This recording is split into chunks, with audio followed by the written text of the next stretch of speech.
నమస్కారం. జీవీ న్యూస్కి స్వాగతం. నా స్థాయి ఏంటో, నా రాజకీయం ఏంటో ఇక్కడ జనాలకి బాగా తెలుసు. ఏర్వర్ అన్నల్ని దూషించిన రాకేష్ రెడ్డి. అరే, నీ బిడ్డని దూషించి బెదిరించిన రాకేష్ రెడ్డి నన్ను దూషిస్తావా అంటూ ఎరవత్రి అనిల్. అరే పైటి రాకేష్ రెడ్డి, నీకు ఇంత ఊర్లో నీ కుల సంఘంలోనే నీకు సభ్యత ఇవ్వడానికి ఎవడూ ఇష్టపడట్లేదు. అలాంటిది నువ్వా నా గురించి, మా పార్టీ గురించి మాట్లాడేది? సినిమా డైలాగులు కొడితే నువ్వు లీడర్ అయిపోవు. నా స్థాయి ఏంటో, నా రాజకీయం ఏంటో ఇక్కడ జనాలకి బాగా తెలుసు. ఇంకోసారి నోరు జారావంటే వచ్చే ఎన్నికల్లో నిన్ను ఎక్కడ కూర్చోబెట్టాలో అక్కడే కూర్చోబెడతాం. ఒళ్ళు దగ్గర పెట్టుకో రాకేష్ రెడ్డి. రాకేష్ రెడ్డి ఏం చూడలేదు, మీరు గౌరవ శాసనసభలో చూస్తున్నారు. నీ అయ్యా ఏఎన్ రావు నా ఫ్రెండ్ కాబట్టి నేను వదిలేస్తున్నా. ధర్మాత్ముడు కడుపులో పుట్టినావు. నన్ను రైతులే అంటారు. నీ లెక్కెంత, నీ పత్రం ఎంతరా, నీ బతికెంతరా? నా గురించి మాట్లాడతావు. కొడుక అంటవా, అరే అంటవా, నన్ను పైరవికారు అంటవా, నేను ఇసుక అమ్మింటున్నా, ఇసుక అమ్ముతున్నా అంటవా? ఒక ఎమ్మెల్యే, నేను కూడా ఎమ్మెల్యేగా పనిచేస్తున్నా. 15 ఏళ్ళ కింద పనిచేస్తున్నాను. నువ్వు ఇప్పుడు కాదు, నేను 34 ఏళ్ళకి ఎమ్మెల్యే అయినా.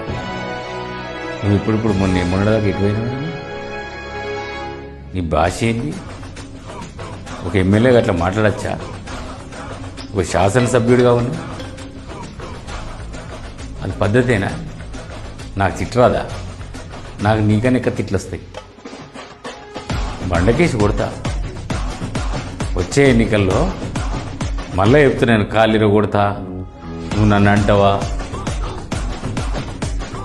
చిటికేస్తే 1000 తుణుకలవుతావు. ఇవన్నీ డ్రామాలు బంద్ చేయి. ఆ ఏషం ఎట్లా ఉంటుందంటే, నేను ఆ సినిమాలలో ఏషం వేసినట్టు ఉంటావు. నువ్వు ఒక లీడర్ లాగా ఉంటావు అన్నట్టు. నీ భాష కూడా ఆ సినిమా డైలాగ్ లాగా ఉంటుంది.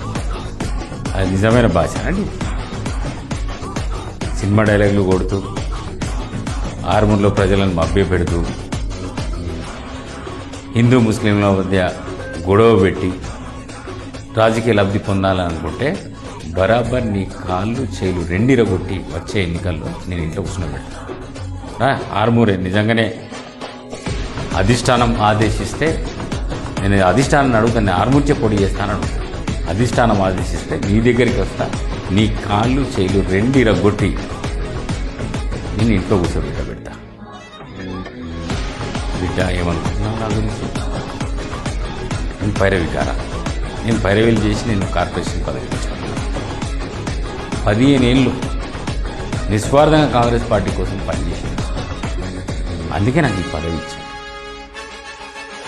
నేనంటే ఇసుక అమ్ముకుంటున్నాను. నా పైన ఒక ఆరోపణ వచ్చింది. ఇప్పుడు పచ్చకామర్ల నుంచి లోకమంతా పచ్చ కనబడతారు. నువ్వు ఎర్రచందనం స్మగ్లింగ్ చేస్తావు, రెడ్ శాండర్ స్మగ్లింగ్ చేసినావు కాబట్టి ఎలా నీకు నేను ఇసుక అమ్ముకున్నటువంటి నాకు కనబడుతుంది. ఇలాంటి ఫాల్తు మాటలు బంద్ చేయాలి. ఇంకా నన్ను బాల్కొండకి రాణిస్తలేరట, లేకపోతే నాకు బాల్కొండల ముఖం లేదట, నాకు బాల్కొండలకి రాణిస్తలేరట. రాకేష్ రెడ్డి, నీ అంకాపూర్లా నీ సంఘంలో, గురడ్కాపు సంఘంలో నీకు సభ్యత్వం ఇస్తలేరు. ఇప్పటి వరకు కూడా నీకు, నువ్వు ఎమ్మెల్యే అయిన తర్వాత కూడా నీకు సభ్యత్వం ఇస్తలేరు కూడా. సిగ్గుండాల నా గురించి మాట్లాడాలి. మహేష్ గౌడ్ గారి గురించి కూడా మాట్లాడుతారు, పిసిసి ప్రెసిడెంట్ గారు. ఎందుకు నేను మాట్లాడేది? ఇంటిగ్రేటెడ్ స్కూల్ తీసుకొచ్చింది మహేష్ గౌడ్ గారు. నీ ఆర్మూర్ల స్కూల్ అనుకోలేవు. మహేష్ గౌడ్ గారు ఇప్పియలేడా? ముఖ్యమంత్రి గారిని అడిగినావు కదా, అడిగితే నీకు ఇంటిగ్రేటెడ్ స్కూల్ ఇచ్చారు కదా. డెవలప్మెంట్ గురించి మాట్లాడాలంటే అదొక చర్చ, మనం మాట్లాడదు.